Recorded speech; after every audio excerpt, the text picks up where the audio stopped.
সারা দেশের বিকিস্পিগুলোকে কীভাবে স্বয়ংসম্পূর্ণ করা যায় এবং সেখানে আমাদের জনবল কিভাবে আমরা স্বয়ংসম্পূর্ণভাবে পূরণ করতে পারি এবং আমাদের বিকিস্পির সকল কার্যক্রমে কিভাবে গতিশীলতা আনতে পারি।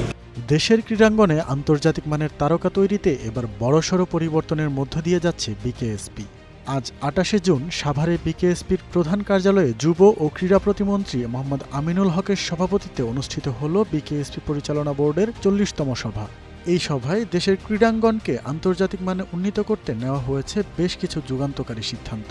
এখন থেকে বিকেএসপির চলমান ক্রীড়া বিভাগগুলোতে যুক্ত হচ্ছে বিদেশি বিশেষজ্ঞ কোচ।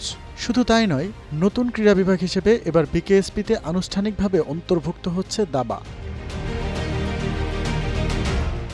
স্পোর্টস ডিপ্লোমেসির অংশ হিসেবে চীনের বিভিন্ন বিশ্ববিদ্যালয়ের সাথে সমঝোতা স্মারক স্বাক্ষরের পাশাপাশি জাপান, দক্ষিণ কোরিয়া, তুরস্ক ও মালয়েশিয়ার সাথে যৌথ প্রশিক্ষণ ও কোচিং প্রতিযোগিতার আয়োজন করা হবে। এছাড়া রাজশাহীতে নারী খেলোয়াড়দের জন্য চালু হচ্ছে স্বতন্ত্র পাইলট প্রজেক্ট। অবকাঠামো উন্নয়ন, জনবল বৃদ্ধি আর আধুনিক এই প্রশিক্ষণের মাধ্যমে বিকেএসপি বিশ্বমঞ্চে বাংলাদেশের গৌরব বয়ে আনবে, এমনটাই আশা যুব ও ক্রীড়া প্রতিমন্ত্রীর।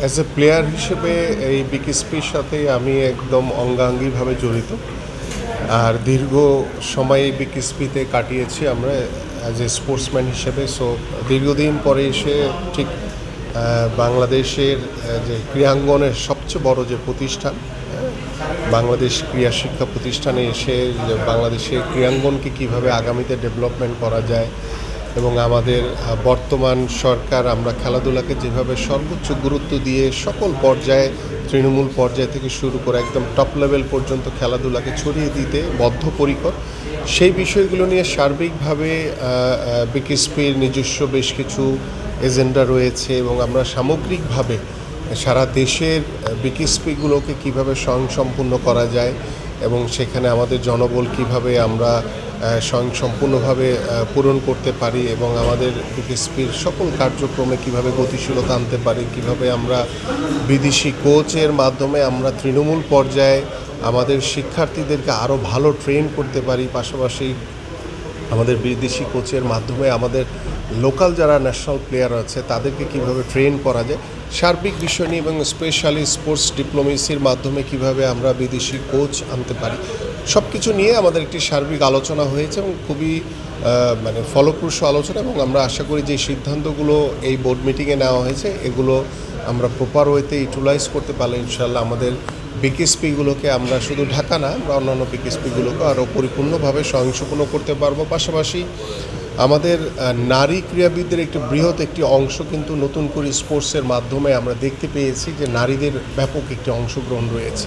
সেই চিন্তার আলোকে আমরা ঢাকা সহ আমাদের বিভিন্ন জায়গায় বিকেএসপি রয়েছে। স্পেশালি আমরা এই মুহূর্তে আমরা রাজশাহীকে বাছাই করে রাজশাহীতে আমরা স্পেশালি নারীদের জন্য, নারীরা যাতে এখানে একদম পরিপূর্ণভাবে শৃঙ্খলার ভিতরে, নিয়মের ভিতরে থেকে তারা যাতে তাদের খেলাধুলা অংশগ্রহণ করতে পারে, শুধু নারী ক্রীড়াবিদরাই সেখানে থাকবে, সেভাবে আমরা একটি সিদ্ধান্ত নিয়েছি। তো পর্যায়ক্রমে আমরা হয়তো বা ভবিষ্যতে, যে ঢাকাতে তো অবশ্যই আছে, ওইখানে ছেলেমেয়েরা সবাই কম্বাইন্ডলি তারা আলাদা করে সুরক্ষার মাধ্যমে তারা এখানে থাকছে। কীভাবে আমরা পাইলট প্রজেক্ট আকারে আমরা চেষ্টা করছি যে সেখানে শুধু নারী ক্রীড়াবিদদেরকে রাখার আলাদা একটি ব্যবস্থা করা, পাশাপাশি ভবিষ্যতে যাতে আমরা সকল বিকেএসপিতেও যাতে পাশাপাশি নারীদের জন্য আলাদা একটি প্ল্যাটফর্ম তৈরি করে কিভাবে তাদেরকে রাখা যায় সে বিষয়ে আমাদের পরিকল্পনা নিয়ে আমরা আলোচনা করেছি। তো আলহামদুলিল্লাহ সব কিছু নিয়ে আমরা একটি ভালো সুদূরপ্রসারী চিন্তাভাবনা নিয়ে এবং আমাদের মাননীয় প্রধানমন্ত্রী যে চিন্তাভাবনা রয়েছে